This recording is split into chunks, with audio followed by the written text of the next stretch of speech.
Hey,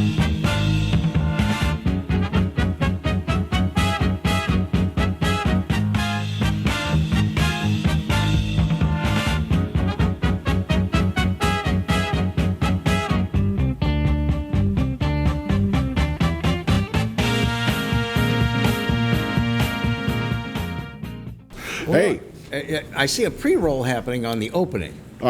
that's the delay. That's us live. That's us live. Right Okay. there. So, hey, sorry for that little bit of awkwardness. We didn't know we were on We're yet. down a team member who is Marty, our floor director today, so we're kind of winging it without a floor director, and we appreciate you being with us. Exiles TV. I heard that Marty is getting treated at the veterinary hospital. Stop it. Shame, shame, You shame. got a great insurance plan, man. Great insurance plan. Oh, my goodness. So here we are once again, and, hey, that's kind of weird. We've got Tuesday's show on the screen. Yeah, because I'm not wearing a tie today. Well, let's just keep talking because Alan may be recording this for play later on tonight. Recording this for posterity. Let's talk about what happened in the Metro Council the other day. Yeah, I was just about to get to that. There's a story today on The Advocate.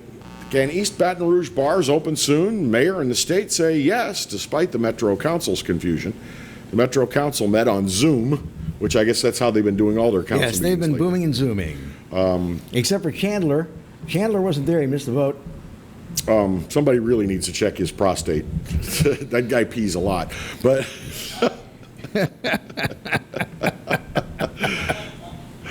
but we had a serious problem with a lack of quorum in the Metro Council meeting when it was time for them to discuss and take a vote on whether or not to allow the bars to reopen. Now, does the Metro Council have any power in this area? No. What about the mayor? Here's the deal. Can they supersede the governor's order to close bars? None of that's important. You know who's got all the power over bars? I would say alcohol and tobacco control, That's right. The city which parish. is a state agency. You have a city parish agency and a state Well, agency. we have ABC locally, right? It's easy. That's 1, 2, Right. 3. Michael Michael Jackson used to have beverage that. control. But then, so what was the council playing at? Well, this is bothersome to me for a lot of reasons, not the least of which is that it appears that their vote on this item was completely meaningless. That had they voted yay, it wouldn't have mattered. Had they voted nay, it wouldn't have mattered, because the ATC board is the final arbiter of this. Okay. And there also appeared to be some sort of confusion, or some sort of not confusion, some sort of action by Democrat members of the council. Mm-hmm. The only one that was there apparently on the Zoom meeting was Erica Green, and she abstained. Chandler Loop wasn't voting because they didn't know where he was, and so they didn't have 7. And the remaining Democrat members of the parish just weren't on the call. They weren't on the Zoom. That is what I am led to understand. Well, I mean, I saw a graphic that showed you who was there and who wasn't there. All right, well then, And, am I you know, correct? Empty screens with initials. Yeah. Including our friend Tara Wicker, who was not there. So now they're going to have another emergency session to try to get a vote. Somebody's going to go to Chandler's house and put him in front of his iPad and make sure that he's on. And so they can get their 7 votes for absolutely no good and apparent reason, other than the fact that, they... Is this like one of those, in the legislature, they do a House resolution, a House concurrent resolution to let you know that we don't like it. And it really means nothing.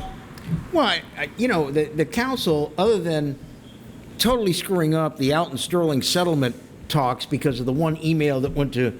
They didn't check their spam filter, and so it didn't get read, and they have to go through the whole exercise again. They don't have too much on their plate. So I think that this was a good chance for the Republicans to say, we're in favor of getting back to business. And a good chance for the Democrats to say, in your face. Yeah. And we'll tell you when you can get back to business. Now, What Governor is it- Edwards will tell you when What you can is get it I back always to say about business. things that happen in the legislative bodies, both local, state, and federal? When somebody calls a big meeting and they put something on the floor and they call for a vote and it's really meaningless, what do I always say? It's like wetting your pants when you're wearing a dark suit. You get a nice warm feeling all over, but nobody really notices. Well, what we need is less gesturing and more actual action. Well, And we're seeing this not only on the local level, but we're seeing it on the state level. There's a special session of the legislature going on right now. And I think if you asked 10 citizens out there, what are they meeting about? What's that all about? Nobody could tell you. Well, except a lot of the Republicans in the legislature. We may talk about this after we take our break and come back. A lot of the Republicans in the legislature are saying, okay, and I think they have a legitimate argument.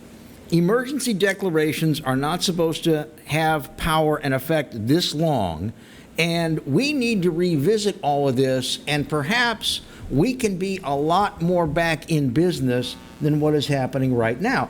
And I can't remember who the legislator was, but you know, he wasn't one of these yahoos. This was a very well-spoken, well-educated legislator who says, I believe there is a mechanism where we can rein this back a little bit legally and not erode anybody's authority or anybody's power. But the central argument is that emergency declarations from whomever were never intended to have an open end. Right. They should have an expiration date.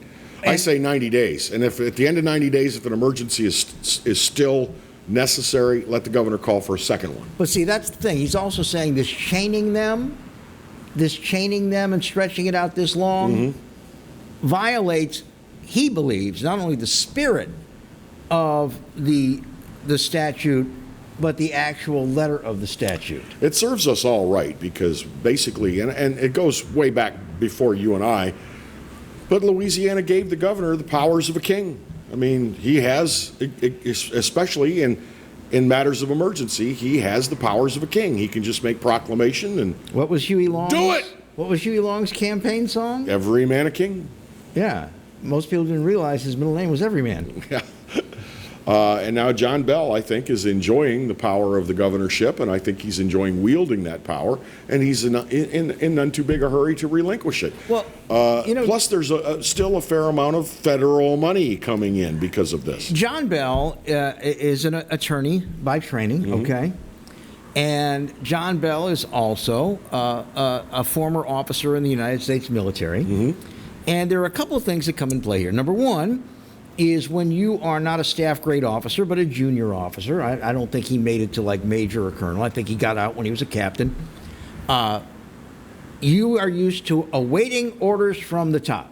Right. So, I mean, the White House people have visited here 50, 60 times in the last few months, all right? That's number one. Number two, a lot of attorneys work for large corporate entities as House counsel. And I do think that the state of Louisiana, particularly in crisis, can be considered as a large corporate entity. Would you not agree? Yes. And the default position for House counsel, and I'm not insulting my attorney friends, but I have experienced this firsthand many, many times, is when it's unclear, when it's in doubt, and somebody proposes something, the default position is no. No. Because you know why? That's the safest position. So I think you got a lot of that in play here. But I do think, and in fact, it's funny that you mentioned this. I was thinking about this morning on the way in, that we've not had a huge post-Labor Day surge, which is good news. Yes. We have not had a huge surge. Now, there are The some. second wave we were expecting. Now, there are some, okay, in schools where teachers go there and they have it, and the class needs to be tested and quarantined. Some kids have it, and they bring it home. But it's not huge numbers, which is also good. And I think that this legislative action is probably going to be very interesting. Let's take the break and talk a little bit about where it may go, if you don't mind. After Certainly. that. Let's telegraph this punch to the control room. We're going to take a break. Oh, he says Alan says keep it going. Is that because you're enjoying it so much? Alan is our director. He's in the truck. Absolutely. Absolutely. Absolutely. We All love right. you too, Alan. Well, let me switch screens here so I can read very quickly about what the legislature is proposing. Okay, if you can fill for me one Well, second. the purpose of this legislative session, though, is to try to find some way to balance the budget. Good luck with mid-year that. budget cuts. And because remember, we don't have a perfectly balanced budget. It balances on paper. Mm-hmm. And then there's also the state's unemployment fund, which is almost bone dry. Oh, yeah. Because we paid God knows how many people $850 a week unemployment. Now, that was shored up by federal money, but the federal money is run dry.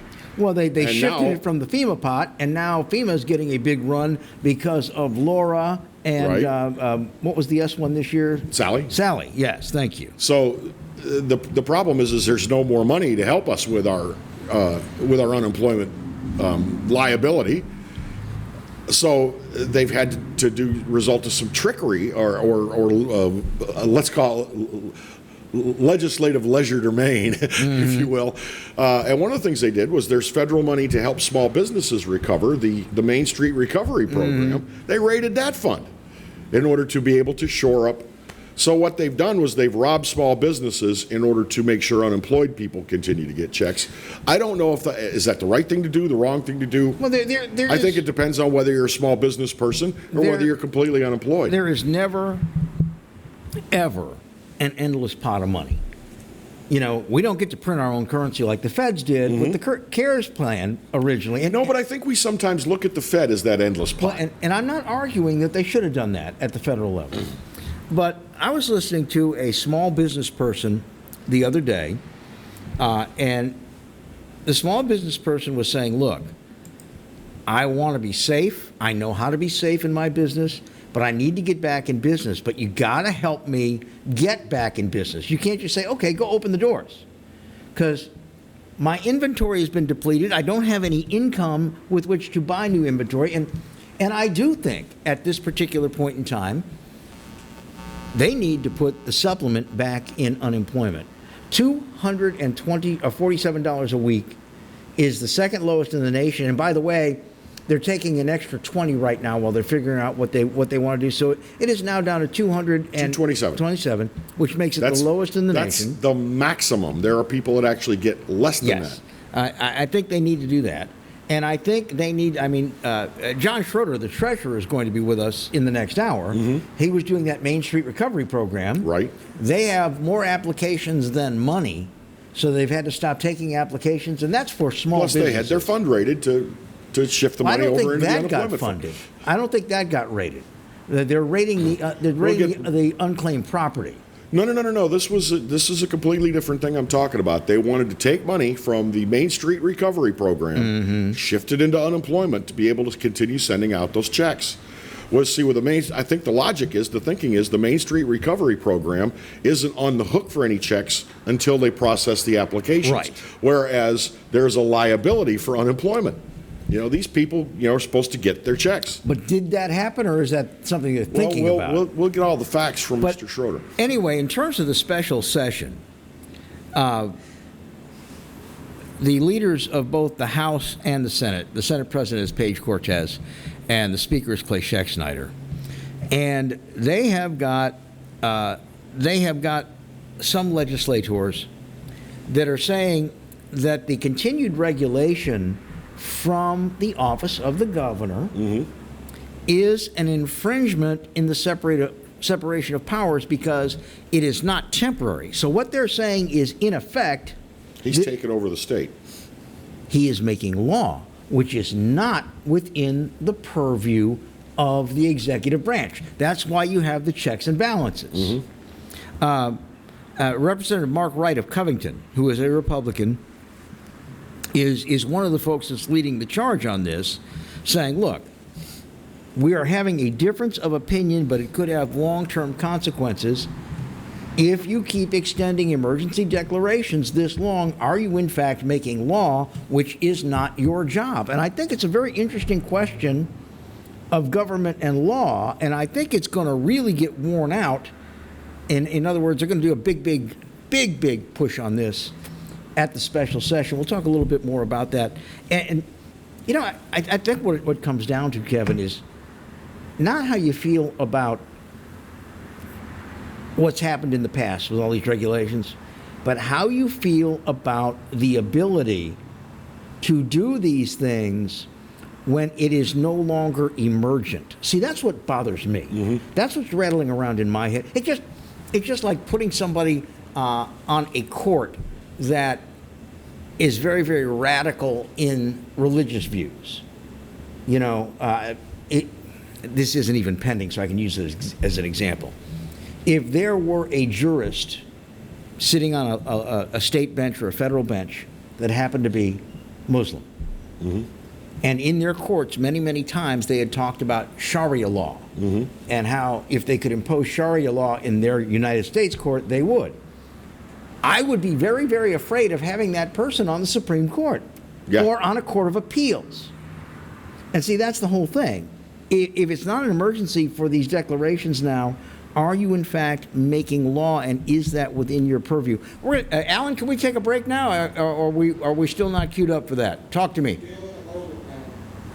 Holding pattern. I like that. Holding pattern. So All right. He says keep on talking. Well, now, we're good at that. when you brought that up, though, you reminded me that we have a nominee for the U.S. Supreme Court that's coming under fire because she's very fiercely Catholic. Yes. But the question is, this woman, Amy Coney Barrett. Yes. Is her name. She's from the New Orleans area, as I Yes, understand. she is. Went to Dominican. She's a mother of 7. 2 of them are adopted children. She practices what she preaches. They're not the same race, but what she's coming under fire for is that she is a Catholic, and some people think that she would serve the church first and the Constitution second.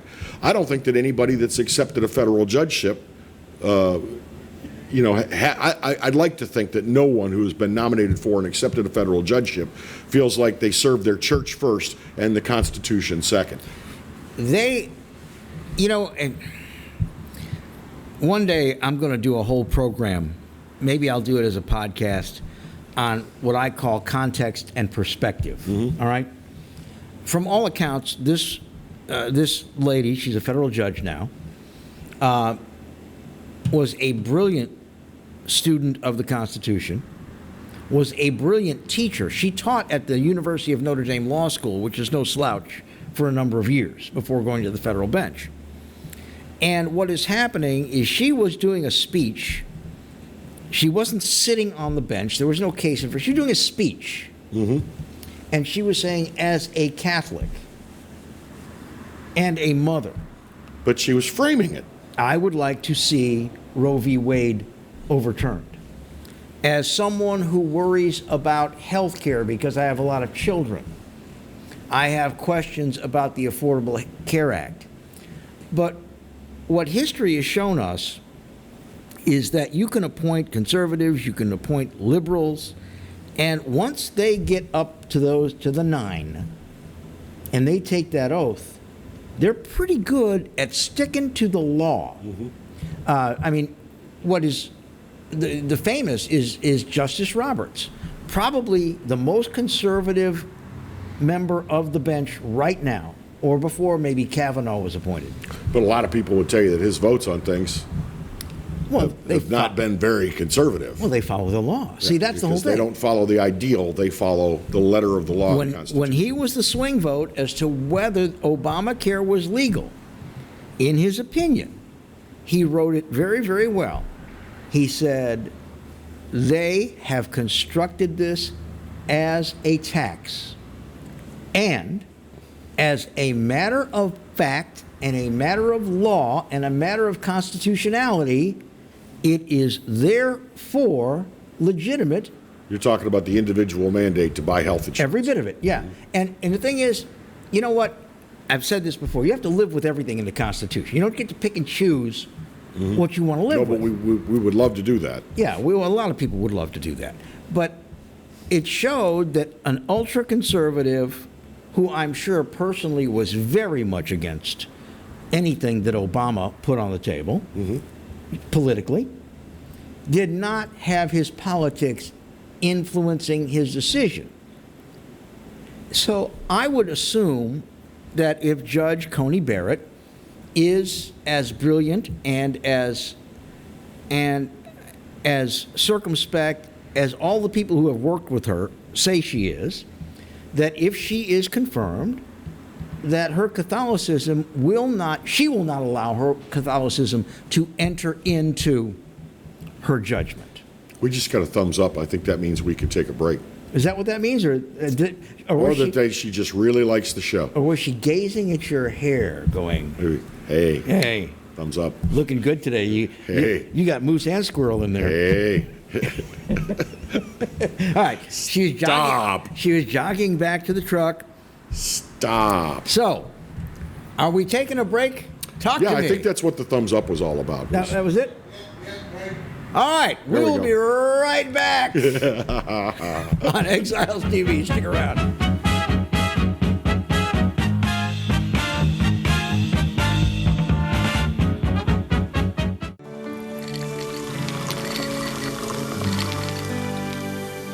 No one can stop me when I taste the feeling.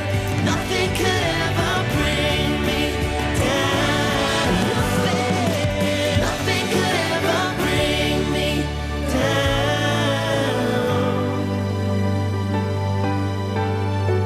Taste the feeling. Bolello's Furniture and Appliances, your dependable independent. Depend on us for service, for selection, for price.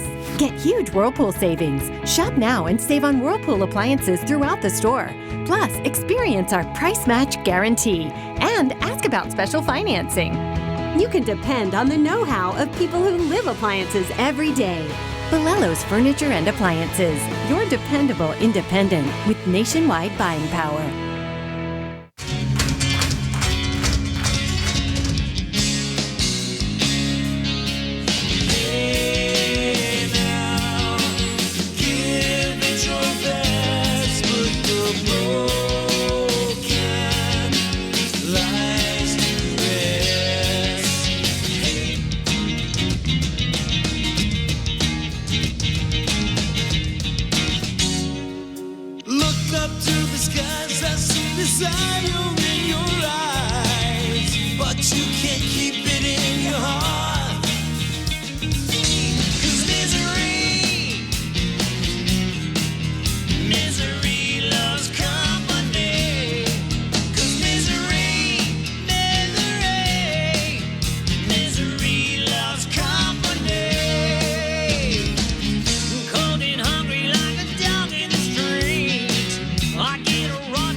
Why, hello, and glad you're back. This is Exiles TV, Bill Profito over there, and I'm Kevin Gallagher, and I approve this message. Did you really? You know, you pointed out something, and this is one of these things that's just a shame. Amongst a great many things that are a shame. A very, very popular cable television show, Sons of Guns. Used to be on Discovery Channel. Used to be on Discovery Channel many, many years ago. And it was, well, not that many, maybe, 6, 7 years ago? Yeah, it wasn't that long. Before they pulled the plug. They pulled the plug right after the main character in the show got arrested for, well, being a bad man. Well, he got sent away for rape. Yeah, he's in prison for being a bad man. But you don't get to rape underage girls and get away with it. This show was set in Baton Rouge. There are a lot of local celebrities that that appeared on the show. Law enforcement officials. But the one of the people that was a principal of the show, a young man at that time named Chris Ford, ended up marrying the daughter. That was an ongoing plot on the show. Yeah. It was him suiting, going to his boss and saying, seeking permission and approval to marry the daughter, whose name I've forgotten. Yes, I think it was Stephanie. Stephanie, that's it, Stephanie Ford. But they divorced. Their marriage did not last that long. Well, guess what? Chris has been busted again. Yeah. Arrested last week, caught on video beating a woman, according to East Baton Rouge Parish Sheriff's Office. At around 11:15 on September the 24th, 37-year-old Chris Ford was captured on video attacking his girlfriend after they argued about him hanging out with another female friend. Yeah. What started as an argument grew physical. Ford hit the woman in the face multiple times, then choked her until she passed out. Documents say she woke up to Ford striking her again. Well, you know, when you pass out, somebody says, "Wake up!" You've seen that in the movies all the time, Oh, right? yeah. Throw some water on him. The woman told deputies she believes she had a seizure and could not move to defend herself during the incident. That just. Well, sometimes when you're coming out of unconsciousness, there's a phenomenon called sleep paralysis. And when you're coming out of unconsciousness, sometimes for a moment you can find it impossible to move. Sometimes when you get hit, It's just momentarily. sometimes when you get hit about the head and shoulders a lot, you find it find it hard to move. Anyway, it was all captured on video, and the woman showed authorities the video, and deputies.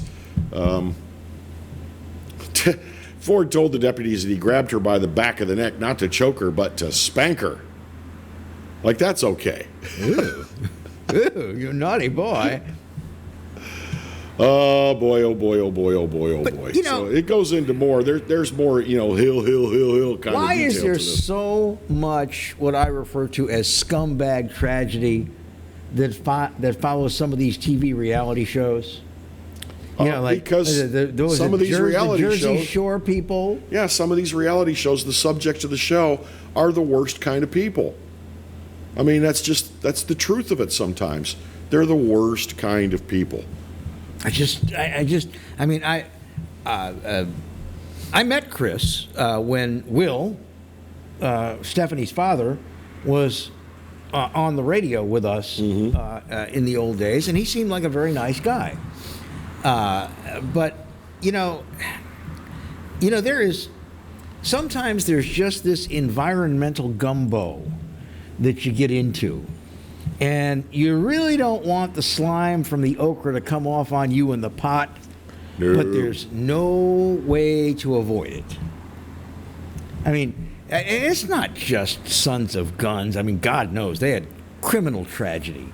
Here comes Honey Boo Boo. Oh. Look at the history of that family. Oh. It's like, backwoods drama, the whole thing.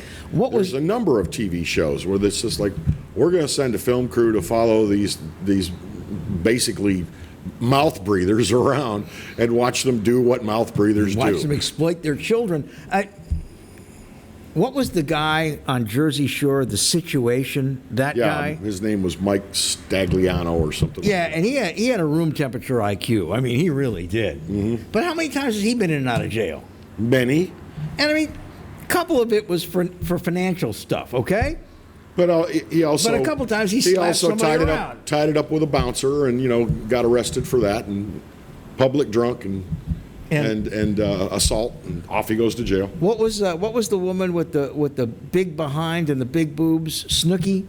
She was like his girlfriend. Well, I was going to say which woman with the big behind and the big boobs. Well, most of them had There standard. was Jay Wow, and then there was Snooki. Jay Wow? Yeah, Jay Wow. Her name was Jenny. Why am I getting a headache? Her name was Jay Wow? Her name was Jenny something, but Jay Wow. I am always interested at people who watch these shows. They're not for people like you and me, Bill. They're for teens and 20-somethings. See, my idea of reality TV is watching Family Feud. If you don't think America is getting dumber, I know, but I love watch Family Feud. I love Family Feud. I love that show. Let me tell you what, that is a steroid shot to my superiority complex every time I watch it. I've been watching, I know their reruns are probably several seasons old, but I've been watching this family of women, all from New Orleans. Yes, they're on right now. And they're like on their fourth night on the show. I mean, because you stay on the show until you lose. Or win the or car. get the car, yeah. But they're awesome.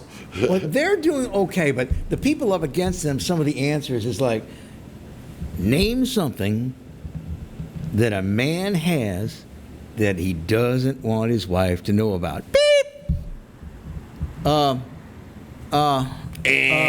You Bread, Steve! You can't. That's the thing. You can't. You've got like 3 seconds to answer. Oh my God! And you had the best of all time, the one that The you best found. of all time was one night Marianne and I were watching Family Feud, and it's like 100 people surveyed, Top 4 answers on the board. Give me a man's name that starts with H. Jose, Steve. And the guy was so proud of himself, too. Jose, Steve. Well, And Steve Harvey has the most wonderful facial expressions when you do something stupid. He just like,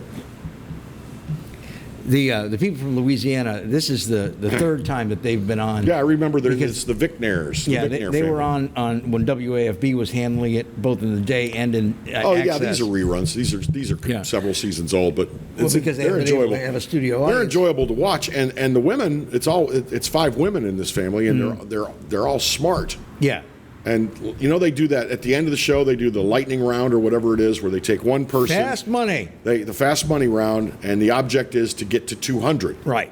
with both responses. Yes. The first woman up, she came up and she just zipped through them. I mean, she had seconds to spare, because he asked her this and she coughed out an answer. Then they bring up her answer. There were 5 responses. She had 4 of the 5 number 1 answers. She had 183 on just her alone. So Yeah. her sister-in-law or whatever that came out to finish the round needed 13 points. Yeah. 13 points to win the 20K. And almost didn't get them, as I remember it. No. She got it. She got her 13 on the first one. It was pretty brilliant. I love Family Feud. I think Family Feud tells you a lot about people. And the way they interpret the audience responses, a question, something that the doctor has to look at, but you're not crazy about it. Beep. And they'll say, my private parts. Okay.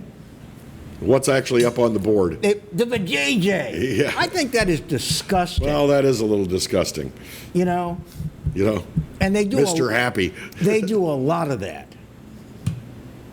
But it's like, do they do that? Is that the producers doing that, or was that actually the answer they got from a large number of the 100 people surveyed? The survey, they survey their studio audience. It's rare, but when the camera pans to that studio audience, you want to go, ooh. Yeah. Ooh. Well, they don't. But it's not that audience that's watching that show. No, it's a previous audience. Yeah. But I would suspect that the audience that wants to stand in line for 5 hours to go watch that celebration of English diction and grammar, I know waits in line a long time. You pick on Steve Harvey sometimes when he says they win theyself some. They're cash. going to win themselves some cash. Colloquial. Steve Harvey, though, is an excellent television show host. Well, you know what? He ought to show it. He ought to speak the language He's properly. got the audience and both families eating out of his hand. And he could get away with being rude to them because they love him so much. He can, or at the very least, looking like they're foolish. I like when he goes, he gets the answer and the person says what they say and he's like, he's looking around and going, it's not up there. It's not on. It is not on that board. Not up there. But I'm sorry. I still think that people on television who are wearing a microphone for the entire duration of the show have an obligation to speak our language properly on television. And this kind of stuff has been infectious. I mean, you look at local TV stations all around this country, and it's like they never took an English class. You look at some of the network correspondents that are out there, the new ones. Yeah, remember our boy over at Channel 9? The sheriff's office and deputy fired their gun? Yeah. It's like, my God, they only have one gun for the entire sheriff's The department? sheriff's office said the deputy fired their gun. Their one. But that's the thing.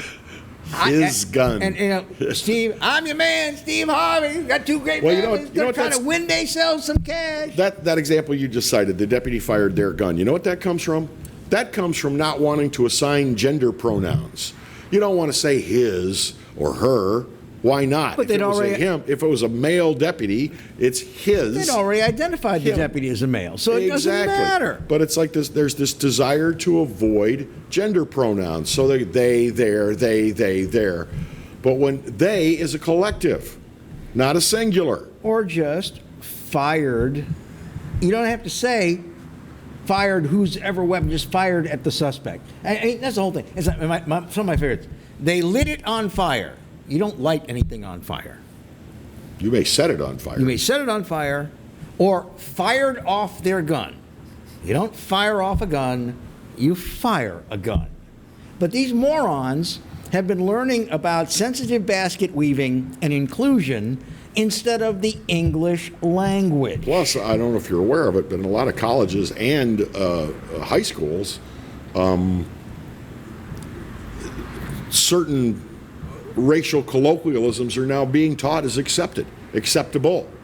I thought we fought that battle with Ebonics in the 80s. Well, Ebonics, it brings up Ebonics, but yeah, I've seen stuff as recently as 2 weeks ago that shows this is what my kid is learning in school, that this is acceptable. When you get out in the real world and you have to get a job, and you speak that way, what do you think is going to happen for you? Well, in today's market, a lot of people are, well, you got a crappy command of the English language, but I really need someone, so I'm going to hire you. Or I have some empty boxes on this form, and I can check one of them with you, so in you go. But you know, that kind of crap doesn't last. You know, eventually the pendulum swings back, and all these people are going to be caught up short. They are really, really going to be caught up short. But you know, Steve Harvey, you know, they give it up. What are you giving up? I mean, like, I used to give up candy for Lent when I was a kid. What does that mean, give it up, for Steve Harvey? Every day, at the beginning of his show, this plate-faced, fat-ass announcer is screaming, give it up for Steve. What does that mean? What are you giving up? You want me to give up watching this? The applause, the claps, the love. Then say, please welcome, or applaud for. Give it up. What does that mean? That means get busy, stand on your feet, clap your hands. Why don't they say that? Because give it up. Because they don't know the English Come on, man, language. give it up. Well, like, put your hands together. Hell, I've done that introducing you. Give it up for Bill Profita. But you know what? They ought to say, together apart, together apart, together apart, because that's how you make the noise. It's a colloquialism, It's man. crap. You know, It's destroying the language of our country. It's just a figure of speech, Bill. Oh, I've got some figures for them. It's all in good fun. No, it's not. Oh, let's see. It's people that you want to use their ignorance of the language to hijack the airwaves. So we got the Sons of Guns guy in jail for, once again, you know, he divorced Stephanie Ford. Or did she divorce him? Or whatever. And then, you know, he's smacking around his fiance because I guess he was courting the next fiance. But there he goes off to jail. We got a man that was trying to pass somebody on a 2-lane highway in Assumption Parish, had a head-on collision and killed himself. Let's see. We got a White Castle man accused of shooting into a vehicle where there were toddlers present in the vehicle. Luckily for him, he's a crappy shot, so nobody was hit. And this story. Louisiana man found hiding in Florida teen's closet, had been there a week. No, Wow. weeks. Talk about time to come out of the closet. Just, you know, tell people. No kidding. I can tell by your haircut and your clothing. Just come out of the closet. Well, you know, how long would it be before, I mean, how do you do that? I mean, do you wait till nobody's home to use their bathroom and shower? Because after a certain amount of time, you'd smell him, you know? You know, I'm wondering if I really want to know this. Hernando County Sheriff's Office charged Jonathan Lee Rossmoyne, age 36, with multiple sex crimes Sunday after deputies were called to the home by parents of the teenager who found Rossmoyne in a closet in the child's bedroom, the agency announced. Now, Rossmoyne allegedly told deputies he traveled from Louisiana to Florida several times to have sexual encounters with the teenage boy. Investigators said he had been in Hernando County for about 5 weeks when he was discovered. So he'd been in Florida for weeks. He hadn't been in the closet for weeks. And here again with the non-gender pronouns. It's a little unclear because of the writing in the of wanting to avoid non-gender pronouns, whether or not this was in fact a boy or a girl. Doesn't say, because anywhere that it would say him or her, it says they or their. Well, you don't identify the victims of sex crimes anyway. So Well, you can identify their gender, Well- but I guess that's naughty. The two met online about 2 years ago. The teen referred to Rossmoyne as their boyfriend. The teen told deputies that Rossmoyne had been living off and on in their bedroom since August now, 19th. see, it's an AP story. So I don't think the AP style book does the there as a non-gender. I think the AP writers do because they all woke and stuff. Well, yeah, and they finally didn't. They finally. I went to click on it, and I got sore knees. Do this once daily. I think that's been happening already. And with that, we're going to take a brief break. We'll be back. Waka, waka, waka. More on Exiles TV. All right, we'll be back. Stick around.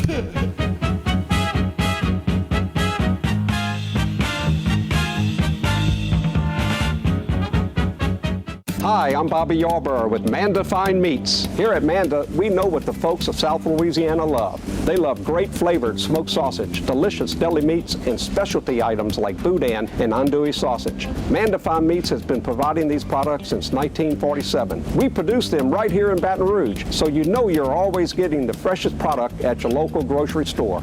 Manda Fine Meats. Taste the fresh local flavor in everything we make. Make it Manda every time. Live and play on the fairway at Greystone Golf and Country Club, a serene, challenging golf destination located in Denham Springs. For tee times and membership opportunities, go to greystonecountryclub.com. From appetizers, pasta dishes, and entrees, La Contea takes pride in preparing all the Italian cuisine we know you love. Enjoy live music every Thursday through Saturday from 6 to 9, happy hour weekdays from 3 to 6, and brunch on Sundays from 11 to 2, as well as dinner portion-sized lunch specials for under $10. Visit our website to view our menu and book a party or meeting in our large banquet room. Once you try La Contea, your Italian dining will change forever. Hi, I am Dr. Farrell Frugier Jr., and I am a general dentist at Frugier Family Dentistry. I was born and raised in Baton Rouge, Louisiana. I went to Catholic High School, LSU, and LSU School of Dentistry in New Orleans, where I received my DDS degree in 1986. I always have and will continue to be committed to continuing my education, to invest in technology which makes the diagnosis and delivery of dentistry more thorough, more comfortable, and more aesthetically pleasing. In our practice, we are here to serve the patients. We want to improve their quality of life and to develop relationships with our patients. In dentistry, we have a chance to impact lives on a daily basis, not just by doing dentistry, but by getting to know them and being a part of their life. We also believe in giving back to our community. So every year, we give back to the Greater Baton Rouge Food Bank, Toys for Tots, and Mary Bird Perkins Cancer Center. Please stop by and visit our office. We would love to take care of you and your family. For total home pest control, who are you going to call? Call the Bug Man, 923-BUGS. For total pest control for your home or business, call the original Salvat. Call the Bug Man today, 923-BUGS. Hello guys, it's Debbie. It's time. I've got a brand new location. 10510 Airline Highway, Baton Rouge, next to After 5 Tuxedos. We have the perfect spot to get all your wedding and formal wear needs. Come see our one-of-a-kind name brand and get great prices. With 30 years experience, the best customer service anywhere. It's Debbie's Bridal, Airline Highway, Baton Rouge. See you soon.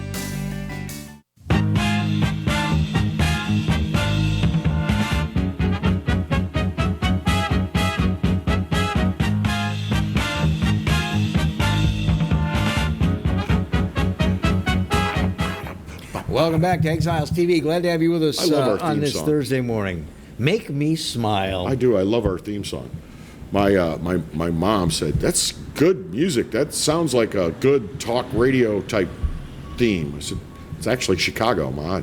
Your mom likes it? It's one of those wacky rock bands we used to listen to when we were kids. All right. If your mom likes it.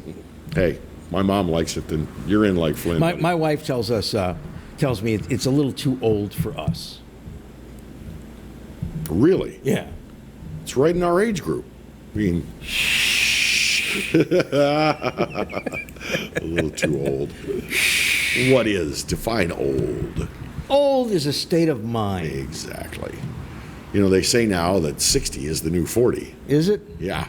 It's like 60 is the new 40 if you factor in prostate trouble and arthritis. Yeah. Yeah. And what do they call it? Age-related macular degeneration. Yeah, and cataracts and all that. Hence, if I want to read anything off this little computer all screen that right other good next stuff. to me. Coming up in the next hour, right near the top of the hour, State Treasurer John Schroeder will be joining us, talking about a couple of things.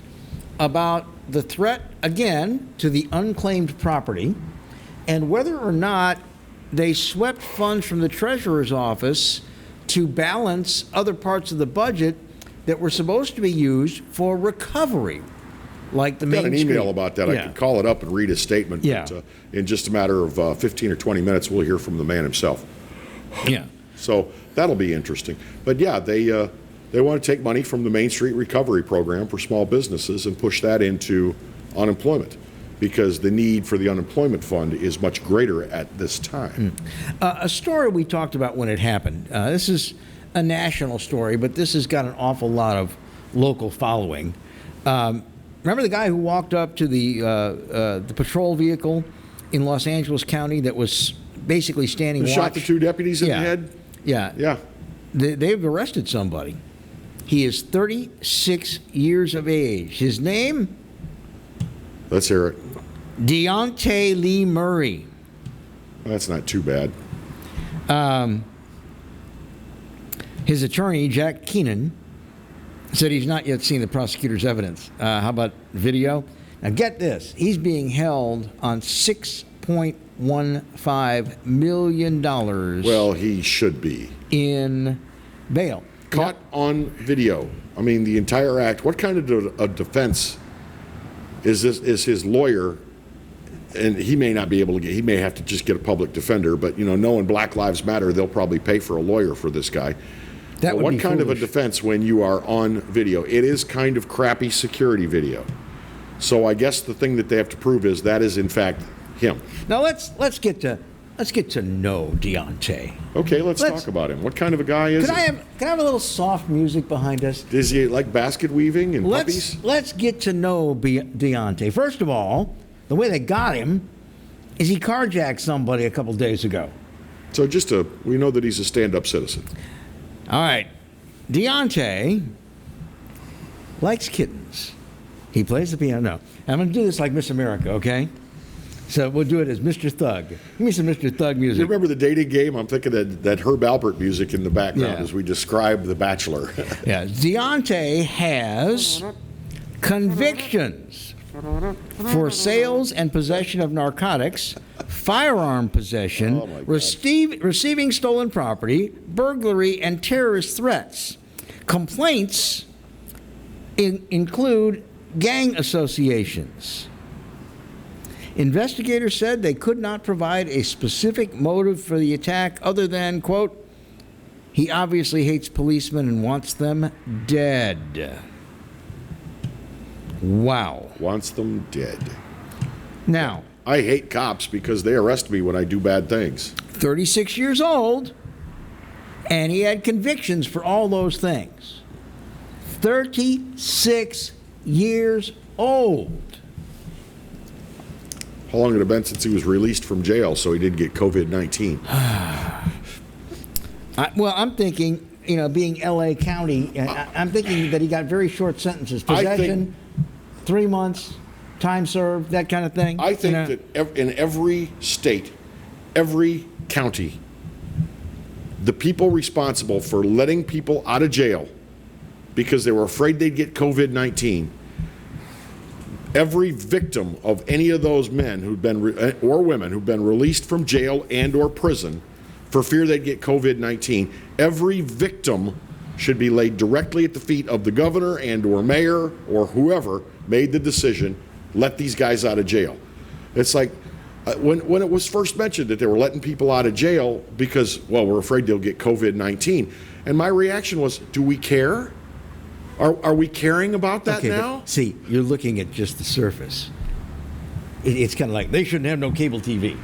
They have cable TV in Angola to keep them calm, to distract them. You're just looking at the surface. The real reason they wanted all these people out of jail was so the staff didn't get exposed to COVID-19 from the families and all that are coming to visit them. Oh, you just stop visitation like they have at the nursing homes, Bill. Yeah. People are dying in nursing homes and they can't see their loved ones. But you got to intake people at your jails. You got to intake people that it happened 4 hours ago. They don't know that they've got it, and now all your staff. They let dangerous repeat criminals back out on the streets to I don't disagree injure with you. and attack But don't other think people. it was a selfless act. It was an act to try to protect themselves. All right, now here's something more. This guy's a pro, by the way. The pro. This guy's a pro. He used a ghost gun. It's a homemade gun that you make from various other parts, okay? So there is no registration for it, but they found it, and the ballistics showed that it matched the attack on the deputies. This guy is a pro. So what is going to happen now with Deontay? Well, my hope is that the wheels of justice will grind rapidly because they've got pretty much an open and shut case again. Is he going to try to take a plea? What kind of a plea? Well, I mean, he can plead to it was attempted. crazy at the time. He can plead. He can plead, violence on a police officer. It doesn't have the word murder in it to spare him a life sentence, and they may just let him do that. Unbelievable. All right, we are coming near the top. I don't know. Are we short on breaks? We can take another break here, Alan. Whatever you want to do. All right, we'll take a break I here. love when he says that. Yeah, whatever you want to do. We'll take a break here. We'll be back in a moment on Exiles TV.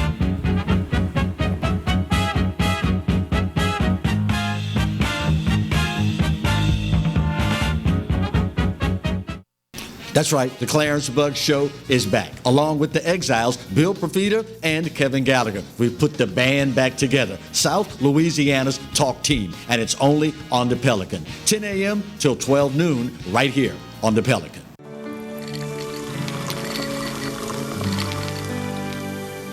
No one can stop me when I taste the feeling. Nothing could ever bring me down. Nothing could ever bring me down.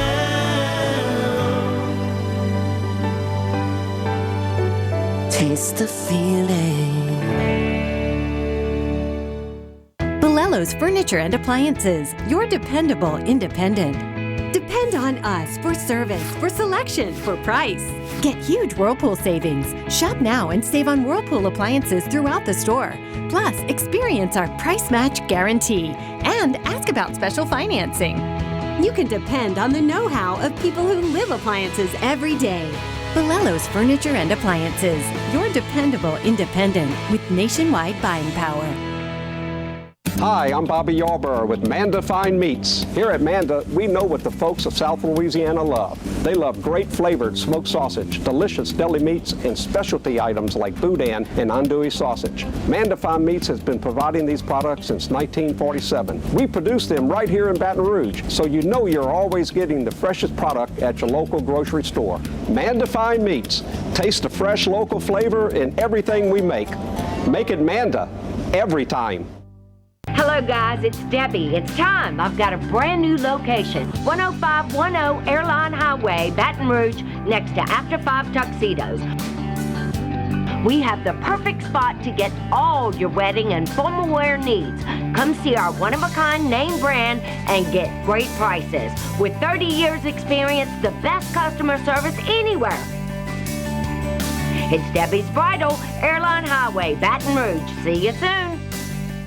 Hi, I'm Hurricane Betsy Barnes. And I'm Dr. Kay Siller with the Rocket Right Show. We are two busy blondes on the go showing off life in Louisiana. Watch us on Pelican Sports Network.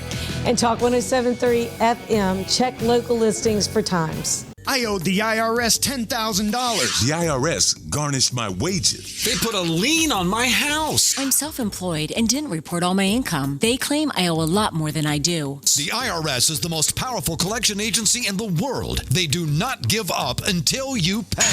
I couldn't sleep. We were being audited. I called Tax Solutions Now, and a great big weight was lifted off my shoulders. I called Tax Solutions Now, and they got the IRS off my back. Tax Solutions Now had my wage garnishment lifted in 48 hours. Tax Solutions Now can get you help. Our agents know the rules, can stop the pain, and get you the best deal. Tax Solutions Now saved my business. I qualified for the Fresh Start program. I paid less than I owed. We connect you with a team of former IRS agents and tax professionals who get the IRS off your back.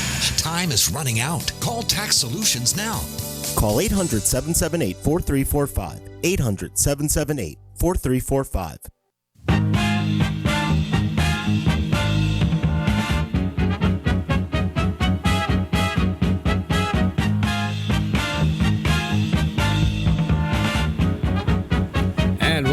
back to Exiles TV. Glad to have you along with us this morning. Bill Profita, Kevin Gallagher. Kevin had to step off the set for a second, but it's okay. We're very near the top of the hour. I love stories like this. If you've listened to me on the radio for years, you know that I love stories like this. A 67-year-old California woman was confronted by an intruder in her senior apartment complex. Well, Lorenza Marujo may be 67 years old and less than 5 feet tall, but she is one tough cookie. 26 years of martial arts training. So when this guy broke into her Fontana, California apartment, she screamed, "Back off." And he listened. As he was coming toward me, I said, "Back off right away." And he did. Back off right away. Yeah, she had a cane. Was it like that? Yeah, she had a big old cane. Looks like an axe handle to me.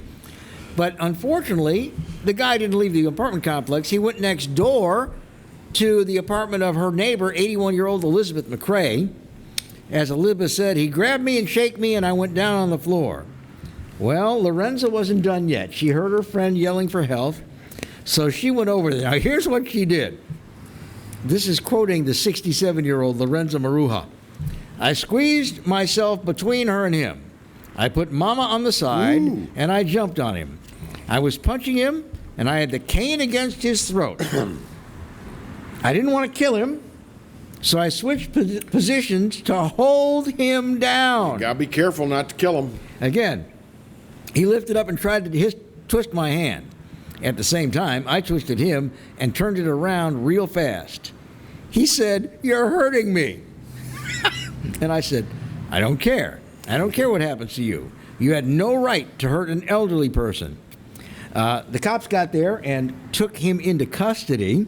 Miss McCrae was taken to the hospital and had to spend the night. She was treated for some minor injuries, I guess. I didn't expect that my neighbor would be that brave. This is what McKay said about the cane-wielding 67-year-old. I was trembling. I grabbed her by the leg. I said, "Be careful, you're going to kill us." And she said, "Not tonight." Not tonight. "Not tonight, punk." But maybe next time. But let me tell you what. She's tough.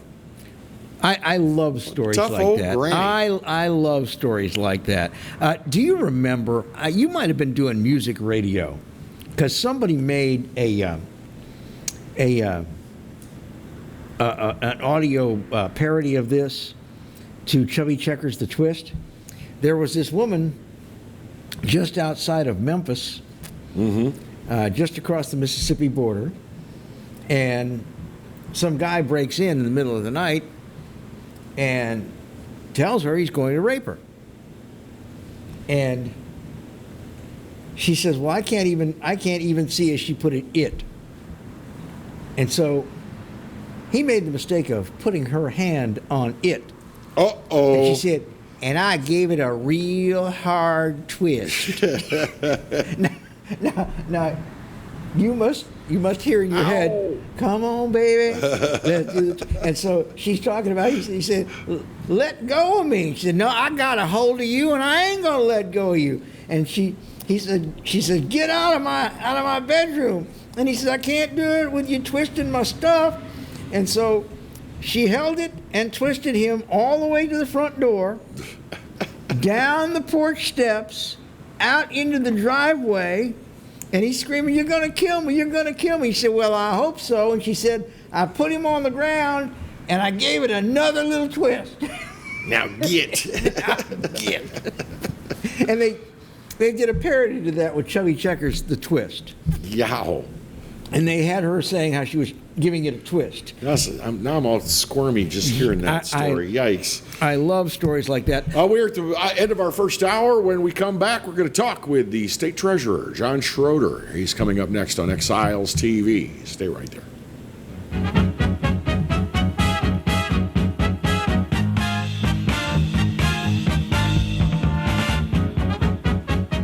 For Total Home Pest Control, who are you going to call? Call the Bug Man, 923-BUGS. For total pest control for your home or business, call the original Salvant. Call the Bug Man today, 923-BUGS.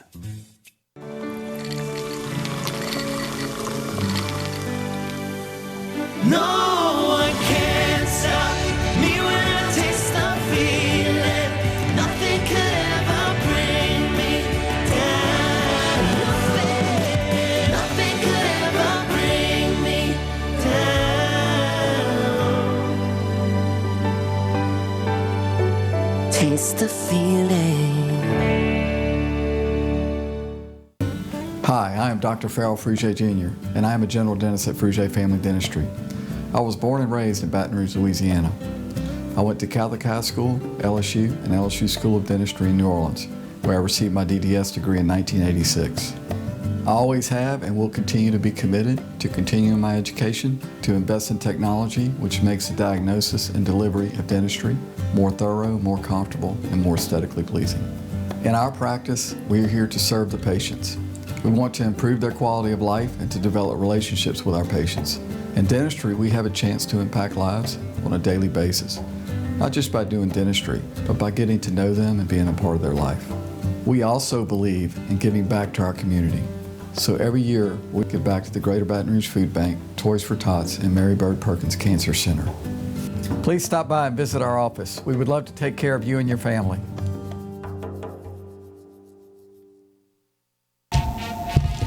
Clarence Bud Show. Yeah, I'm back on the air. That's right, 10 a.m. until 12 noon, Monday and Wednesday, and we replay it Monday and Wednesday nights, 10 p.m. to midnight.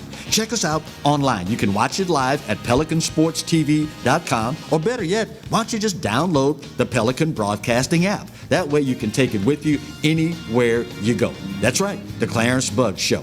Tell you what, oh, wait, gotta run, gotta go, bye.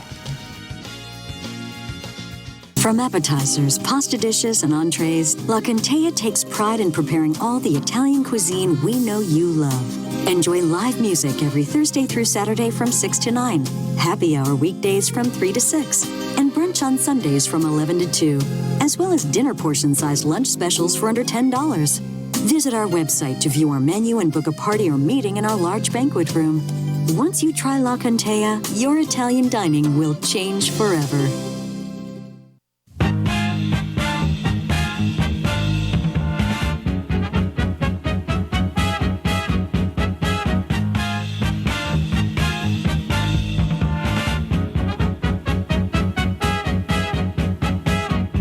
And we're back. Exiles TV, hour number 2. I'm Kevin. He's Bill. Please welcome our guest, the State Treasurer of Louisiana. John Schroeder is with us this hour. Good to have you on the program once again. Nice to see you all. So a lot of us that kind of follow the Treasury Department are getting a little more agitated day by day when we hear that there are attempts to sweep funds from your budget, attempts to sweep money from the unclaimed property. You have been very vociferous in defending this, but the hits just keep on coming, as they say. Let's start with the Main Street Recovery Program. Have forces in the mansion or in the legislature been trying to take money out of that program? Yeah, both. Which I honestly I don't get. They came to me and asked me if I'd administer this program during session. Absolutely. I think we all know, how bad business has been hit. Oh, God, small yes. business. We're talking 1099 sole proprietors, the ballrooms, the restaurants, the grass cutters, the hair salons, how hard these businesses have been devastated. So I was more than happy to do it. I am a small business owner. I had 28 days to stand up a $300 million program. 28 days. And we hired Postal Wait Netterville, largest CPA firm in the state of Louisiana.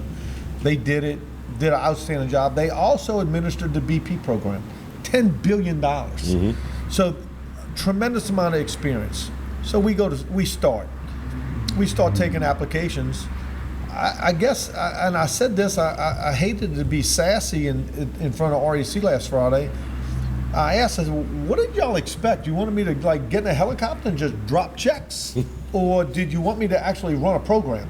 And this is a grant program, and you have to do certain things to get the grant. It's just not, hey, if I'm in business, you get a check. Mm-hmm. They had 10 points of law that you have to follow. And by the way, you have to file your taxes. You have to be registered with the Secretary of State. You have to be in good standing. Mm-hmm. You have to be a resident of Louisiana.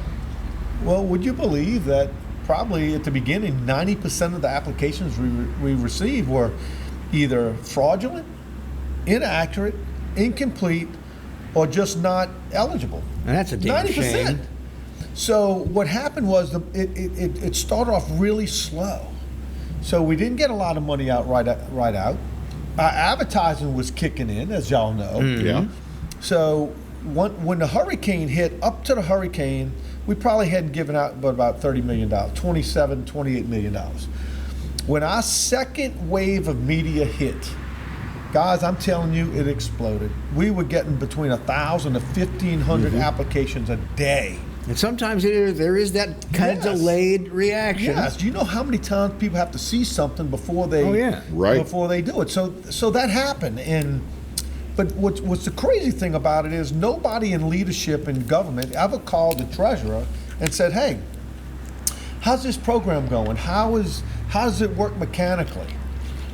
Because we see in the newspaper you only gave away 30 million or 40 million, but you got $275 million, right? But what happened is you have checks that you've written, you have the checks that are awarded, and then you have the pipeline of applications in. Well, that's that pipeline that was hitting the max point that I had to pull the brakes on almost a week ago now and said, look, we got to slow down. I think we may have hit our mark. Mm-hmm. Then all of a sudden I hear about all this noise about them wanting to take the money from the program. I said, whoa.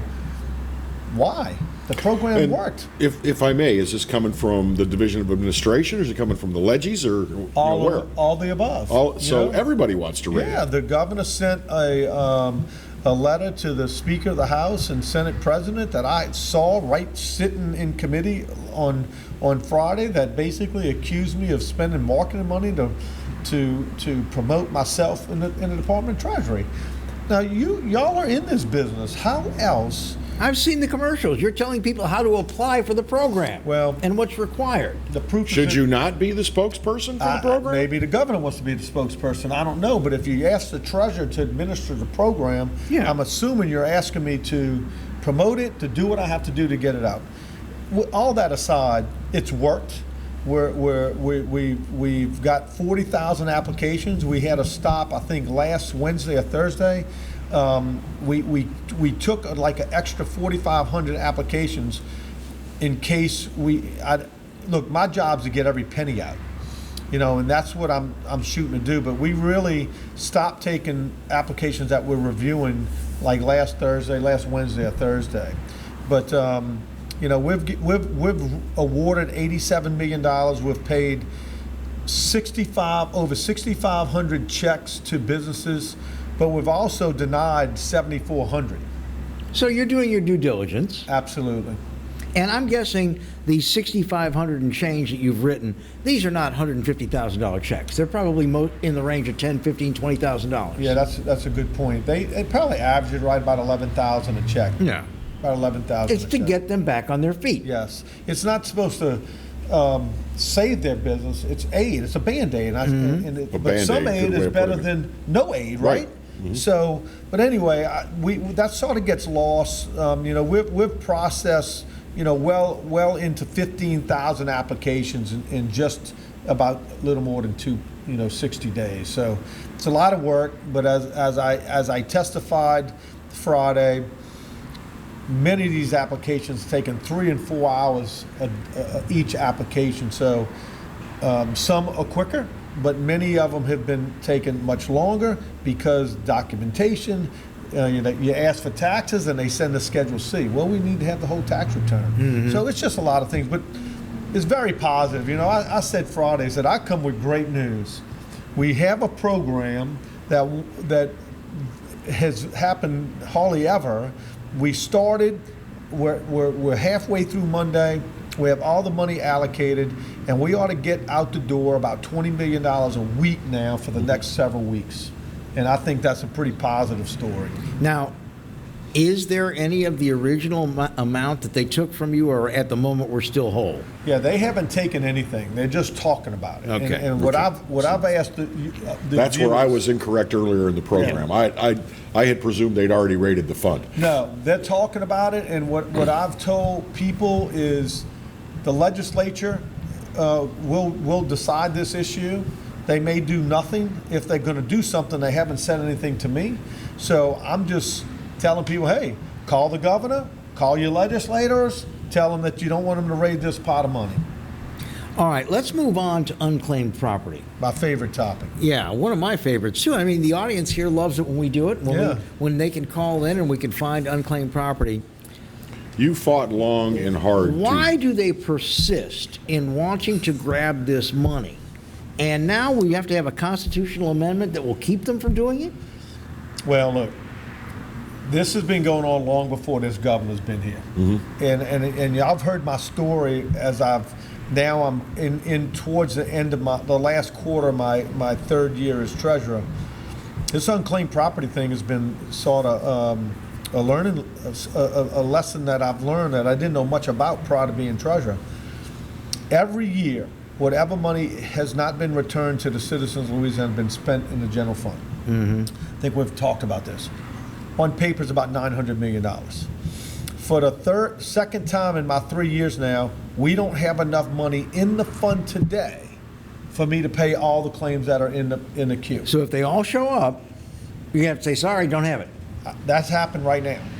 That's happening right now. Now, what I learned in my third year that I didn't know my first year, the money starts coming in towards the end of September, early October, and finishes about the first or second week in November. So between now and the second week in November, I'm going to get $80 to $90 million just showing up in our accounts, okay, from around the country. So I know I'm going to get the money, but the problem is, Bill, you shouldn't have to wait for a check from me in unclaimed property. It's like me giving Kevin you a check, saying here's a $100 check, and you go to the bank and the bank says, Kevin, this check from Treasury, it's a good check, but can you come back in 3 weeks and then you can cash it in? Yeah. I don't think people should have to wait for their money. You know, in private business, this is called a Ponzi scheme. Yeah, in private business, they're not coming back to do business with you. Yeah. Mm-hmm. So all I'm trying to do is create a situation where two things will happen with this Constitution Amendment. We'll create a trust fund. They'll take the principal, put it in the trust fund where government can't get it anymore. But the compromise and the great policies part of this is I will be able to invest it because I have the constitutional authority to do that. We invest about $9 billion. So this isn't something new. And then those dollars that we earn on the investment are used for different parts of government. So what I suggested that is we use it in the state general fund. It would be the only trust fund that raises money for the state general fund, which means money used for general government without raising your taxes or raising some fee. All right, I want to hear the objections after we take this break. A brief break. We'll be back with State Treasurer John Schroeder on Exiles TV. Stick around.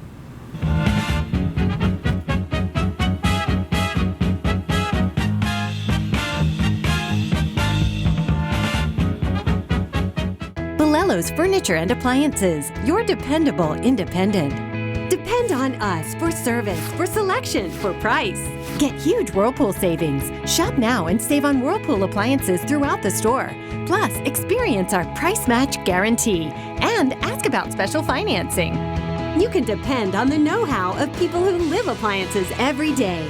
Balello's Furniture and Appliances, your dependable independent with nationwide buying power. Hello. Hola. 你好. Experience what the Baton Rouge International School can offer your children. Now welcoming displaced students for short and long-term stability. From appetizers, pasta dishes, and entrees, La Contea takes pride in preparing all the Italian cuisine we know you love. Enjoy live music every Thursday through Saturday from 6 to 9, happy hour weekdays from 3 to 6, and brunch on Sundays from 11 to 2, as well as dinner portion-sized lunch specials for under $10. Visit our website to view our menu and book a party or meeting in our large banquet room. Once you try La Contea, your Italian dining will change forever. Exiles from what you ask? Exiled from the radio. But now, we're on your television. I'm Bill Profita, he's Kevin Gallagher, and they kicked us to the curb. But we're back. We are back with Exiles Television on the Pelican Broadcasting Network. We're going to bring you the newsmakers. We're also going to take your calls and give you great information. It's going to be the best damn radio show on television. Look for it on your cable system or download the app, PelicanSportsTV.com. Hello, Hello, guys. It's Debbie. It's time. I've got a brand new location. 10510 Airline Highway, Baton Rouge, next to After 5 Tuxedos. We have the perfect spot to get all your wedding and formal wear needs. Come see our one-of-a-kind name brand and get great prices. With 30 years experience, the best customer service anywhere. It's Debbie's Bridal, Airline Highway, Baton Rouge. See you soon.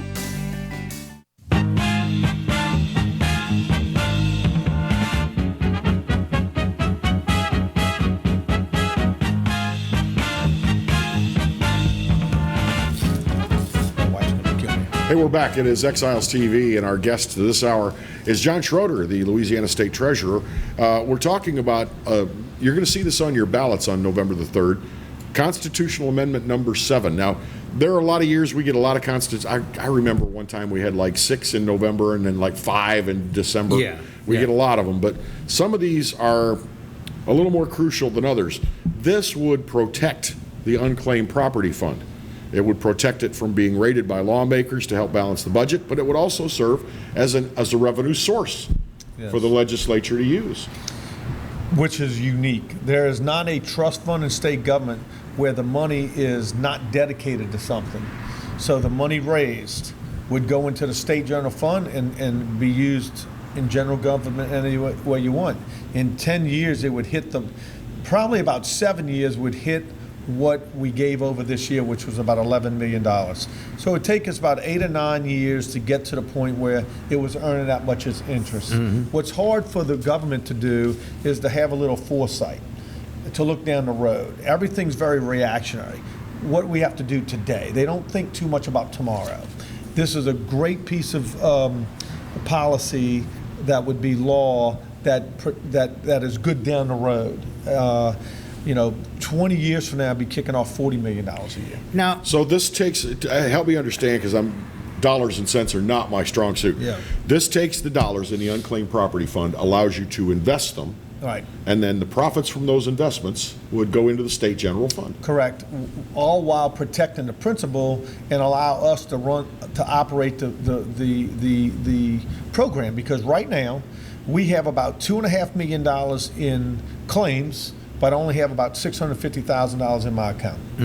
So we're still paying some, but we have to hold the bigger ones. And my point is, yes, I know we're going to get the money 3 weeks, 4 weeks from now, but you shouldn't have to wait. I just don't think that it was intended for this program when we did the research that this was supposed to be used in the state general fund. You've worked so hard to streamline it too. Yes. You made it as simple as go online, find your name, find the amount, apply for that online, and wait for a check. Kevin, I'm glad you said that, because when and look, everybody knows now U.S. Senator Kennedy was the treasurer. He did a great job with unclaimed property. The benefit I've had is technology, and we've exploded. His last year, they did about $30 million. My first full year, we did 50 plus. This year that we just finished, my second full year, we did over $60 million, and we did over 200,000 claims 2 years in a row. Technology has allowed us to be much further along, and I've been very liberal. If there's some gray area that this is your money, it doesn't belong to the state. So we're giving out more and more money. Instead of $30 million going to the state general fund, now we're only doing 7 to 11 to 12 million in the last couple of years. So we have to change it, because we're going to get to the point where I'm going to have to need the legislature to give me money to start paying some of these claims. Is there any organized opposition to this? The governor. The governor doesn't support it, and I don't know why. Maybe if a Democrat treasurer had the idea, he'd support it. But there's absolutely no reason not to support this. He will argue that we're taking money from education and the entities that need the money. I argue that if you created this savings account, that you would be far better off down the years. Yes, you're going to have to give up a little to get more. And we don't do that enough in government. That's how you retire. You have to give up a little today to get something later. And that's what I'm trying to get the government to do. Give up using this money now, let's invest it, and in about 7 years, you'll be getting the same amount of money that you will get. In 20 years, you'll be getting 3 times the money. What bothers me about this the opposition is that this money was never the state of Louisiana's tax revenue money anyway. All right. This is money that belongs to individuals, and you all have agreed to be custodians. It was private money. Yeah. I don't see how any elected official, much less the governor, can say, to hell with all of them, give me the money to use as I please. Well, I don't see that. There are those that think possession is 9/10 of the law, so the state's got it. So let me sort of frame an example for the people watching. So let's just say you bought a life insurance policy, and you bought it when you were 25. You got married at 25. You bought a life insurance policy at 25. Your wife dies before you, and now you're 80 years old, and you still have this life insurance policy. You haven't paid for it for years. It's long paid for, and you pass away. You haven't updated your records. Your kids didn't know you had it. You bought it 60 years ago.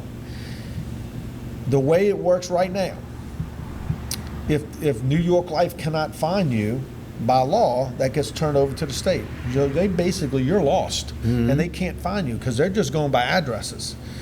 It comes over to the state.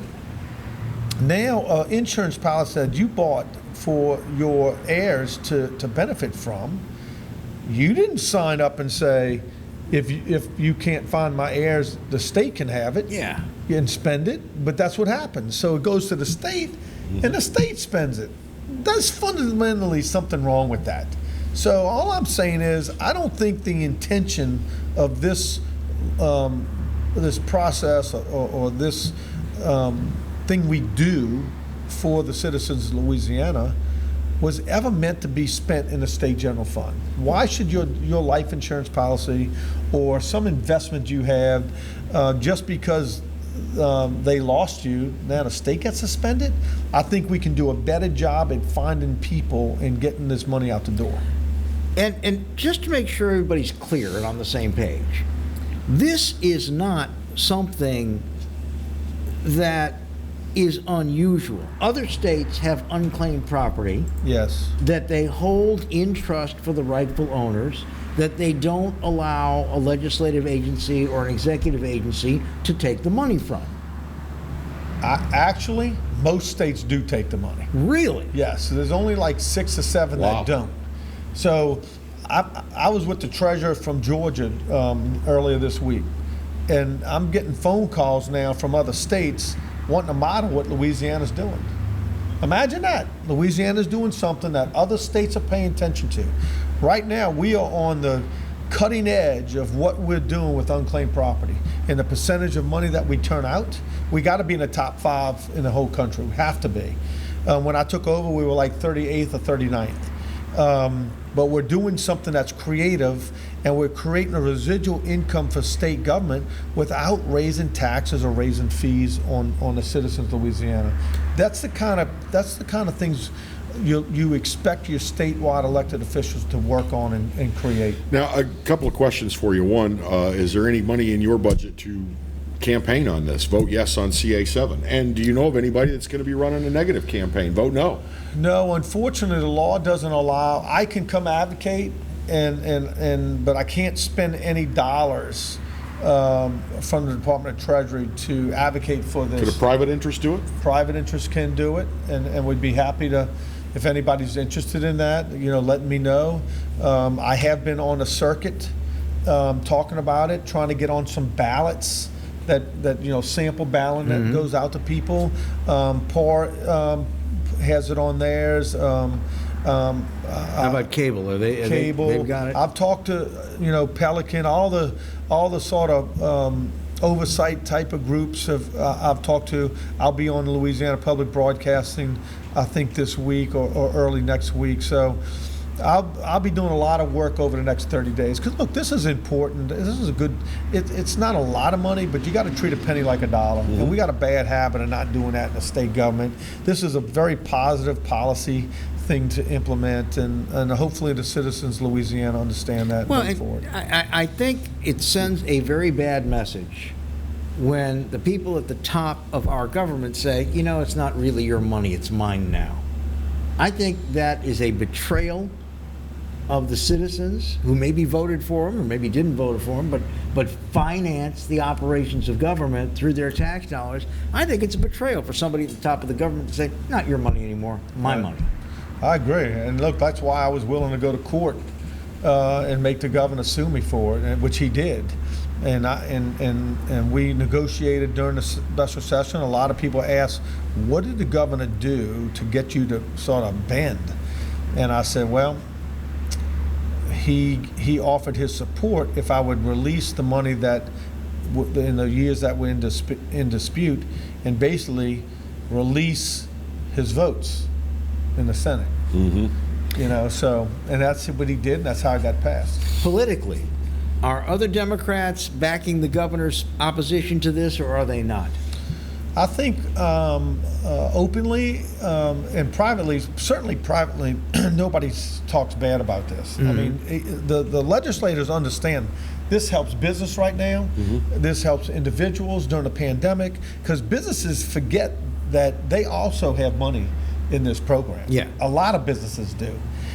So I haven't seen anything overtly. I just know covertly the governor's opposed to it. And I expect them as we get into the federal election, that I wouldn't be surprised to see some no's on the Democrat ballots across the state. Well, and I think that there's some R's that you need to worry about as well. I mean, we've seen some evidence that the legislature is not as independent of the governor's office as we once thought. Right.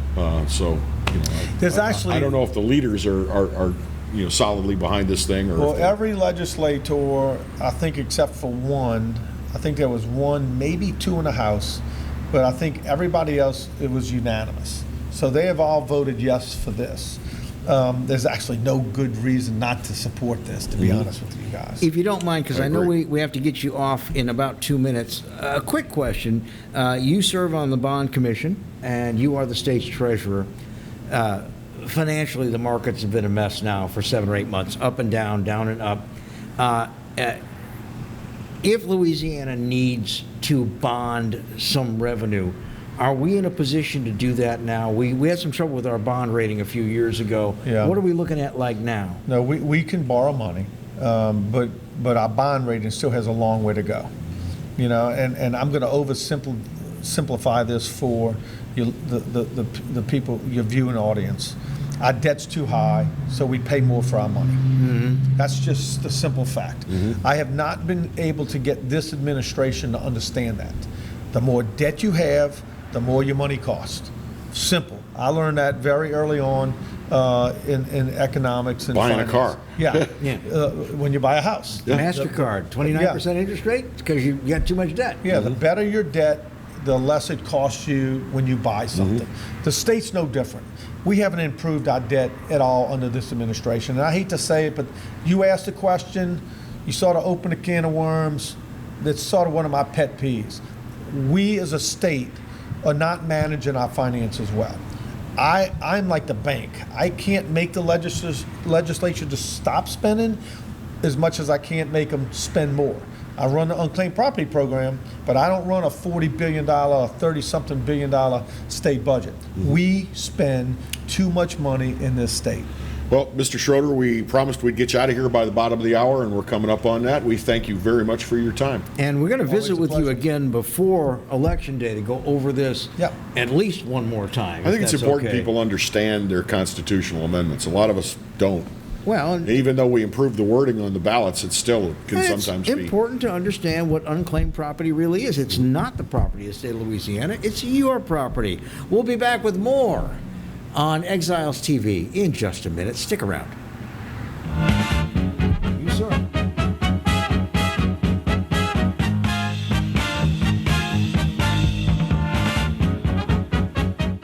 Hello guys, it's Debbie. It's time. I've got a brand new location. 10510 Airline Highway, Baton Rouge, next to After 5 Tuxedos. We have the perfect spot to get all your wedding and formal wear needs. Come see our one-of-a-kind name brand and get great prices. With 30 years experience, the best customer service anywhere. It's Debbie's Bridal, Airline Highway, Baton Rouge. See you soon.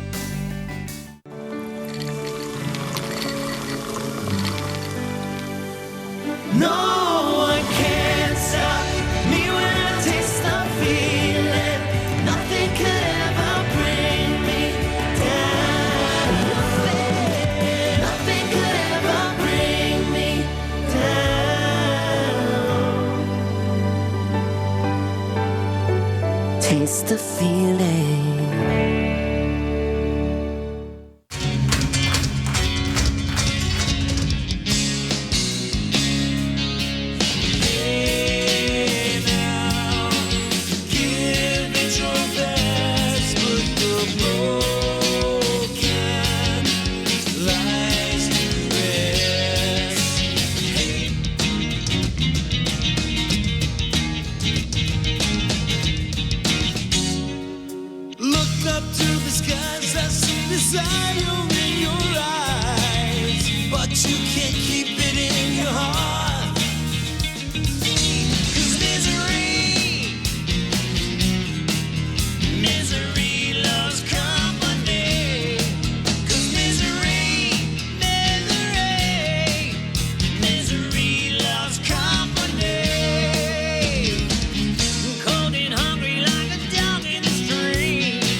That's right, the Clarence Bug Show is back, along with the Exiles, Bill Profita and Kevin Gallagher. We've put the band back together, South Louisiana's talk team, and it's only on the Pelican. 10 a.m. till 12 noon, right here on the Pelican. Hi, I'm Bobby Yarborough with Manda Fine Meats. Here at Manda, we know what the folks of South Louisiana love. They love great flavored smoked sausage, delicious deli meats, and specialty items like boudin and andouille sausage. Manda Fine Meats has been providing these products since 1947. We produce them right here in Baton Rouge, so you know you're always getting the freshest product at your local grocery store. Manda Fine Meats. Taste the fresh local flavor in everything we make. Make it Manda every time.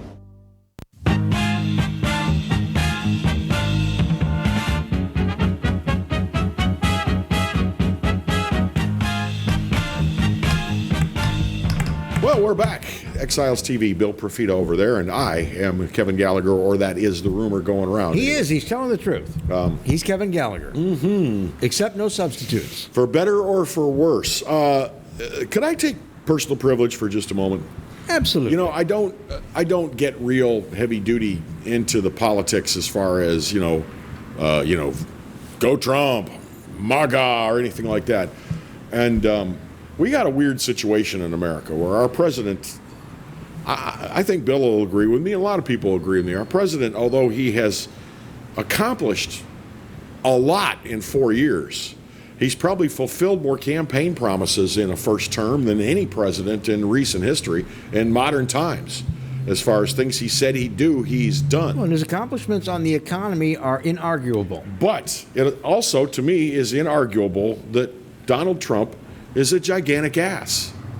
I mean, he's an abrasive personality. He's an egomaniac. He's very crude. He's very insecure. And he phrases things oddly, which makes it so easy to quote him out of context or just lift off a piece of a quote and hang him on that. But what I want to talk about right now is, I'm not going to tell you vote for Trump. I'm going to share this with you. I shared it with my Facebook friends, and it's going around on Facebook. I am not the author of this, but Bill, if you'll indulge me, and I'm going to just flip this around to tablet mode so I can get a little closer to my head. And get so you can see it. Because I need to read it. This is about Joe Biden. Indulge me for a moment. During World War II, our submarines could only dive to a depth of about 350 feet. However, the Japanese believed that our submarines could only reach 150 feet.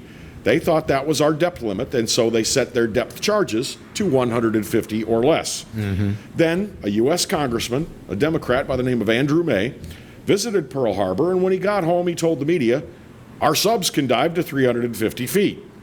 Well, you can imagine what the result of that was. Most of the subs that we lost in World War II to the Japanese were lost after this lawmaker shot his big mouth off. Let's move forward to current times. And never forget this about Joe Biden. When he was Vice President Biden, he did the most unthinkable thing for a man in his position. He revealed the unit that killed Osama bin Laden May 3rd, 2011 at a national event in Washington, D.C. Joe Biden revealed the identity of the special ops unit known as SEAL Team 6 being responsible for bin Laden's killing, just to show that he's plugged in, that he's in the know, that people tell Joe Biden things. He just did it to impress people that he had that knowledge. Is that written in there? Or No, I'm getting off script here. Let me go back to script. His reckless action, the script leaves off with that he is in the know. His reckless action put at risk the lives of every member of SEAL Team 6. The Taliban and other jihadists, eager to avenge bin Laden, now knew which unit to target. Stunned and shocked, SEAL Team 6 members immediately realized they were going to be hunted by al-Qaeda sympathizers and operatives. Soon after Biden's reckless, idiotic speech, an American Chinook helicopter was shot down by a rocket-propelled grenade in the Tangi Valley in Afghanistan. All 38 aboard were killed, including most of, if not all, of SEAL Team 6. This incident became known as Extortion 17 after Biden had let the identification out, and before the Chinook was shot down, members of the SEAL team had called their family members at home and told them, wipe out all connection to them, including social media. Disassociate yourselves from your family members, members of SEAL Team 6, get yourself as far away from possible, as family members too would be in grave danger from the Taliban because of retaliation. It's easy enough to look up the information for yourself, by the way. I mean, this is not things that aren't generally known. You can look this up and verify it. Joe revealed the unit, signed the death warrants figuratively of America's finest warriors, and never looked back. Sorry if you disagree, but I share the opinion of the author of this piece. He is not worthy of consideration as president and commander-in-chief of our armed forces. Well, you want to talk about violate national security by making a revelation like that. I remember when that happened and I got so angry at the vice president. He was just popping off, just bragging about how well plugged in he was. Thing is, and next thing you know, SEAL Team 6 is dead. These special ops units, and it's not just Navy SEALs, it's Marine Corps Force Recon, it's Air Force Special Services, it's Green Berets. They operate in secrecy for a reason. It allows them to be more effective. There's one more thing you don't have to worry about if you are operating in the shadows. So I guess the point I'm trying to make is, do you like Biden? Why? What is there to like? Biden is, in my opinion, every bit the a-hole that Donald Trump is, maybe even more. There are other things we could bring up, but why bother? We have bad choices to make in November. Seems to be a recurring theme, doesn't it? Yep. Seems like 4 years ago we had bad choices to make. Yeah, you had your choice between this bombastic, egomaniacal guy or a woman who was 2 steps away from being a supervillain. And who would take every penny out of your pocket, and everybody knew it. And now there's... Not everybody's pocket. Well, now there is mounting evidence to suggest that who is the architect of everything that led to impeachment of Donald, the unsuccessful impeachment of Donald Trump? Hillary Clinton and her camp. Hillary Clinton and her camp paid for the Christopher Steele dossier, which was a tissue of lies, and it was the basis upon which they hung an impeachment. So, Democrat, Republican, I'm an independent voter. Sometimes I do vote for Democrats because I think they're good people and they're good for the job, not because of what their party stands for, but what they stand for. I'm going to ask you to do the same. Search your heart and ask yourself, who is the worst of these two men? The guy that pops off and says stupid stuff, or the guy that most of the time doesn't realize what it is he's even saying? Well, and that's a personal decision, each of you. But vote. Yeah, just please go out and vote. And I think we're a break behind here, so let's take a quick break, and then I've got, as they like to say, breaking news. Thank you for giving me that time, by the way. My pleasure. Appreciate you, too. Back in a moment. Exiles TV.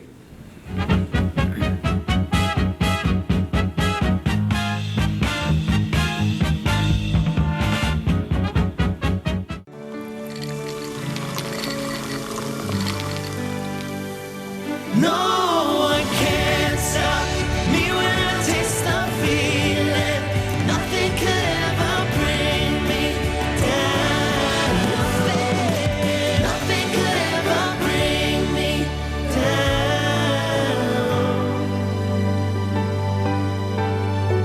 Taste the feeling. Hi, I'm Hurricane Betsy Barnes. And I'm Dr. Kay Siller with The Rocket Right Show. We are 2 busy blondes on the go showing off life in Louisiana. Watch us on Pelican Sports Network. And Talk 107.3 FM. Check local listings for times. Hi, I am Dr. Farrell Frugier Jr., and I am a general dentist at Frugier Family Dentistry. I was born and raised in Baton Rouge, Louisiana. I went to Catholic High School, LSU, and LSU School of Dentistry in New Orleans, where I received my DDS degree in 1986. I always have and will continue to be committed to continuing my education, to invest in technology which makes the diagnosis and delivery of dentistry more thorough, more comfortable, and more aesthetically pleasing. In our practice, we are here to serve the patients. We want to improve their quality of life and to develop relationships with our patients. In dentistry, we have a chance to impact lives on a daily basis, not just by doing dentistry, but by getting to know them and being a part of their life. We also believe in giving back to our community. So every year, we give back to the Greater Baton Rouge Food Bank, Toys for Tots, and Mary Bird Perkins Cancer Center. Please stop by and visit our office. We would love to take care of you and your family. Hello guys, it's Debbie. It's time. I've got a brand new location. 10510 Airline Highway, Baton Rouge, next to After 5 Tuxedos. We have the perfect spot to get all your wedding and formal wear needs. Come see our one-of-a-kind name brand and get great prices. With 30 years experience, the best customer service anywhere. It's Debbie's Bridal, Airline Highway, Baton Rouge. See you soon. Clarence Bugg Show. Yeah, I'm back on the air. That's right, 10 a.m. until 12 noon, Monday and Wednesday, and we replay it Monday and Wednesday nights, 10 p.m. to midnight. Check us out online. You can watch it live at PelicanSportsTV.com, or better yet, why don't you just download the Pelican Broadcasting app? That way you can take it with you anywhere you go. That's right, the Clarence Bugg Show. Tell you what, oh, wait, gotta run, gotta go, bye. For Total Home Pest Control, who are you going to call? Call the Bug Man, 923-BUGS. For total pest control for your home or business, call the original Salvat. Call the Bug Man today, 923-BUGS. From appetizers, pasta dishes, and entrees, La Contea takes pride in preparing all the Italian cuisine we know you love. Enjoy live music every Thursday through Saturday from 6 to 9, happy hour weekdays from 3 to 6, and brunch on Sundays from 11 to 2, as well as dinner portion-sized lunch specials for under $10. Visit our website to view our menu and book a party or meeting in our large banquet room. Once you try La Contea, your Italian dining will change forever.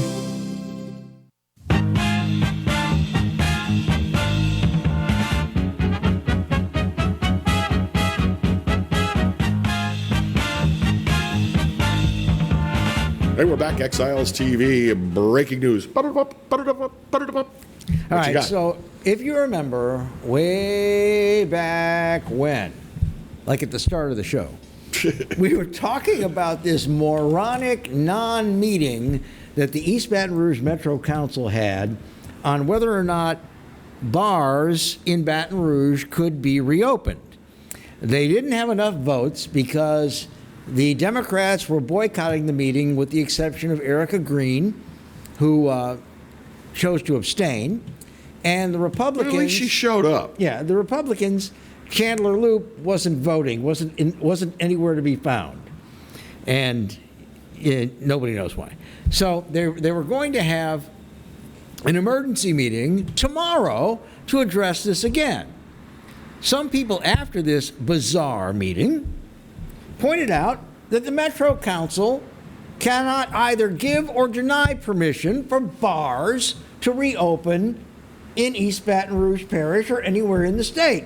That falls to the Alcohol and Tobacco Control Board. A state agency. Whoever put this on the agenda for debate and vote was doing it just because. I wonder, do we know who put it on the agenda? I'm going to find out. Someone who was maybe running for mayor president? I'm going to find out. But anyway, this just in, as they say. After a bizarre back and forth between the mayor's office and the parish council, bars will be able to reopen. It's going to take effect less than a week from today. The move to open bars back up stalled, or so it seemed, after the East Baton Rouge Metro Council did not pass an item approving the move. But Parish Attorney Andy Dotson says if the council did not vote to approve, it's the parish attorney's office belief that there is absolutely no authority to reopen the bars. Well, later, they got a statement. This is, as I said, just in. It happened last night, and it just made it to my iPad a few minutes ago. The Alcohol Tobacco Control Board said this, quote, Commissioner Leger of the Louisiana Office of Alcohol and Tobacco Control has just informed the mayor's office that they will continue to recognize the opt-in status for East Baton Rouge Parish as requested earlier this week. The agency is comfortable having received the request for an opt-in from the mayor's office, and the approval for this will not be rescinded. Bars can open immediately under erased restrictions as outlined by the ATC. Right, which is still 25% capacity. No, I think it's 50 now.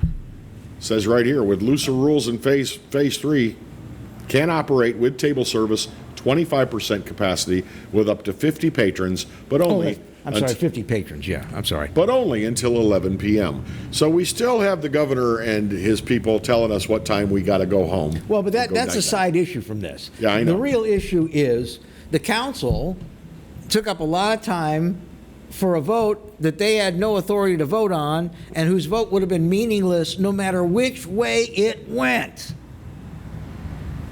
And by the way... I think that's the first time that's ever happened? Oh, but this is just... Come on.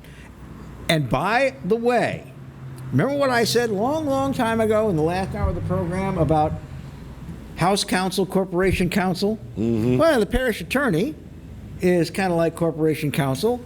And of course, what was the default position? He said no. Yeah. Now, you would think that the parish attorney's office should understand that the legal authority rests with the ATC. You would think they would know that. Bill, what's been bothering me throughout this entire thing was not only the length of time that the governor has kept people restricted in what they're able to do, and with nobody in the legislature really showing any real interest in limiting that or reining that in. Well, that's happening now, though. That. I still don't think. I don't think they're going to get the signatures necessary to make it happen. I don't think they have the will or the backbone. Oh, I think they are, actually. I think they're. Well, it may not. Then why didn't they get them before now? Why did it take a special session? You know, Alan Seabaugh had a petition to limit the governor's powers in this matter and open the state back up for months, and they could not get the signatures necessary to make it happen. I have a theory on that, but we can take a break, and then we'll take that all the way to the top. That okay with you? That's okay with me if it's okay with the control room. All right, we're going to take a brief break. Back with Exiles TV.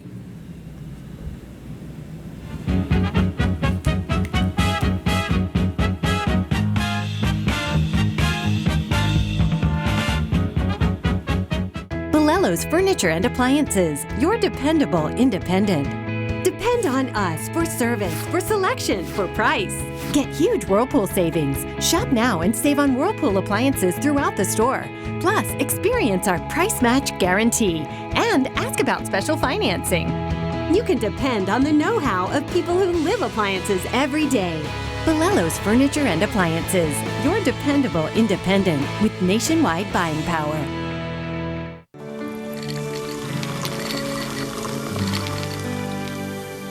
No one can stop me when I taste the feeling.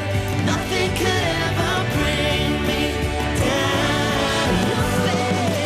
Nothing could ever bring me down.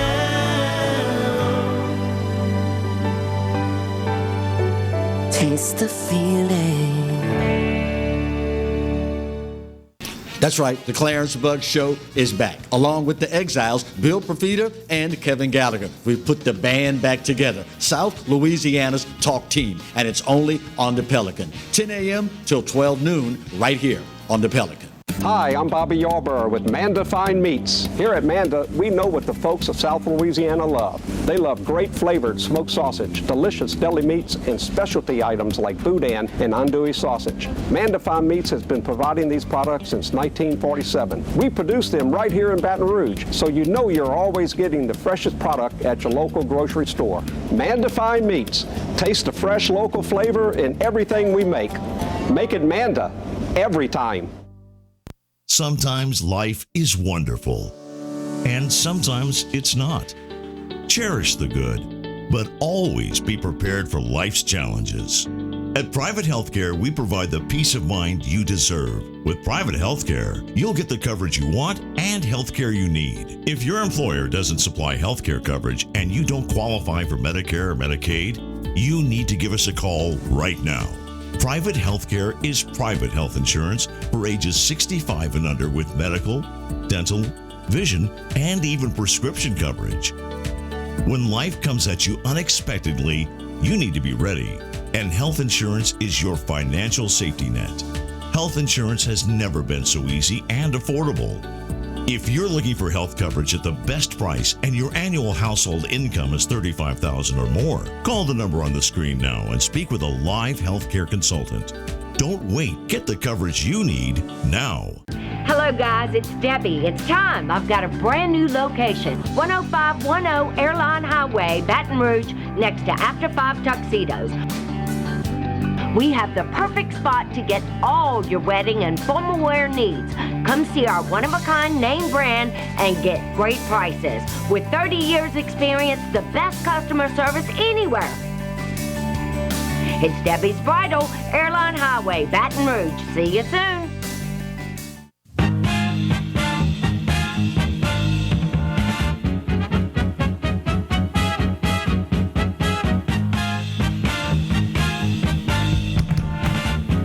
Back with Exiles TV, and this is our final segment before we bid you adieu for the day.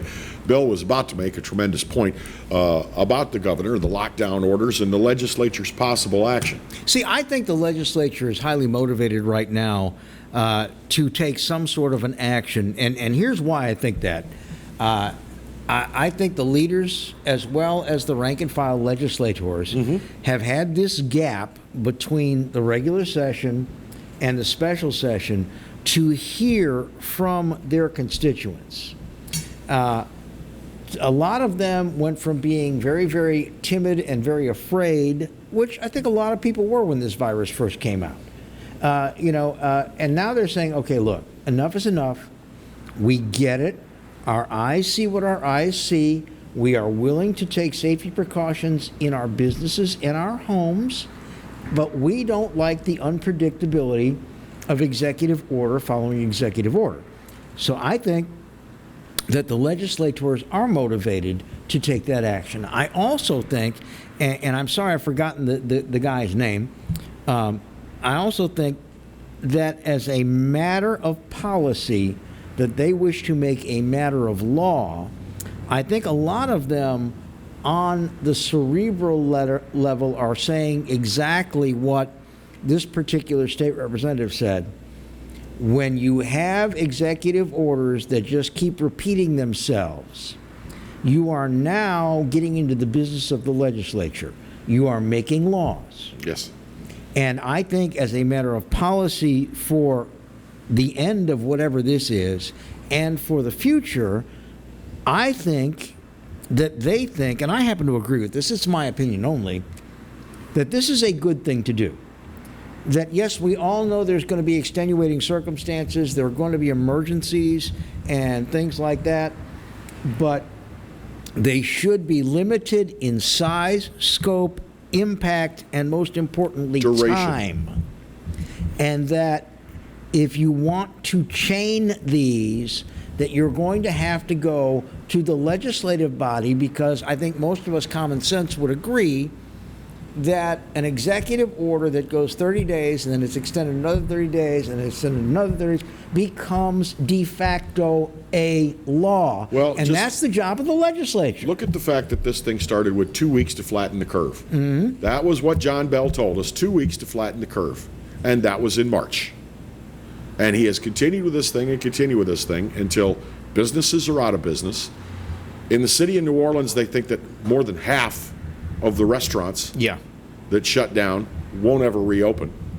And boy, it's some of the big ones too. But the point is, Kevin, I may be wrong, and I appreciate that you disagree with me on the legislature whether or not they're going to take action. I think they're highly motivated to do so. I want them to, but I've lost faith. Who can blame you for that? We thought we had a legislature that was independent of the governor, but we have seen that the Senate president and the House Speaker are playing ball with the Division of Administration. I mean, the governor's got them. Well, they're going to have to play ball financially. I get that. That's the job of a good legislator anyway when it's budget time. But I do think looking at this as a principle, I think there's a lot of folks that have spoken on this, and it makes sense to me. Mm-hmm. They're not a bunch of yeehaws saying, well, my baby doll has a restaurant and she don't like wearing a mask. That's not what it is. They're saying, if you look at this in total, you have laws being written on the fourth floor, excuse me, and the Constitution does not allow that. That's why we have separation of powers.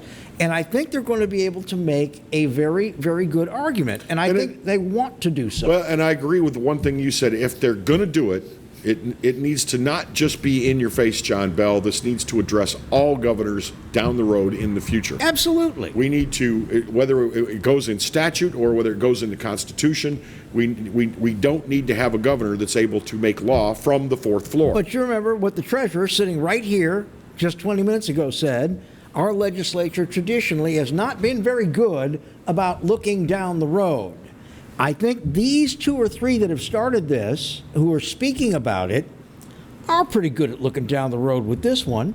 I don't have any personal axe to grind. I don't have any animosity. I just think it's a bad idea when you start what we used to call mission creep. I think it's a very, very bad idea. Well, that is our program for today. They're telling us time's up. I see that. Are they telling us time's up or that they've just had enough? Could be both. Could be both. Have a great weekend. Enjoy the cooler weather. We're watching that storm down in the Gulf. We're off the coast of the east coast of Yucatan. Until we talk again next Tuesday morning, take care. God bless. Bye-bye, everybody. Take care.